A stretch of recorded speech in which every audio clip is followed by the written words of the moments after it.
Mushroom biryani எப்படி செய்யலாம் அப்படின்னு பார்க்கலாம். இதுக்கு கொஞ்சமா எண்ணெய் ஊத்திக்கோங்க.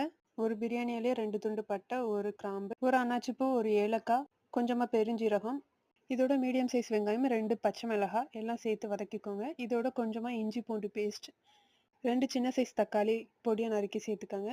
கொஞ்சமா புதினா இலை சேர்த்துக்கிறேன். சேர்த்து நல்லா வதக்கிக்கோங்க. அப்புறமா கொஞ்சமா மஞ்சத்தூள், 2 ஸ்பூன் வத்தப்பொடி, 1 ஸ்பூன் பிரியாணி மசாலா சேர்த்துக்கிறேன். சேர்த்து நல்லா வதக்கிக்கோங்க.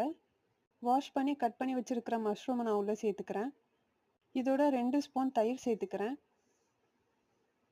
தேவையான அளவு உப்பு சேர்த்துக்கங்க.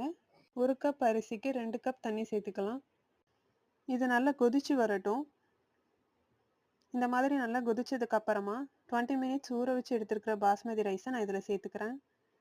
மீடியம் ஃப்ளேமில் கீழே ஒரு தோசைக்கல் வச்சுக்கோங்க. மேலே வெயிட்டுக்காக ஒரு பாத்திரத்தில் தண்ணி வச்சுக்கோங்க. 20 மினிட்ஸ்க்கு அப்புறமா எனக்கு பிரியாணி நல்லா வெந்திருக்கு. பாருங்க, பார்க்கவே நல்லா இருக்கு. இதை அப்படியே நம்ம சர்வ் பண்ணலாம்.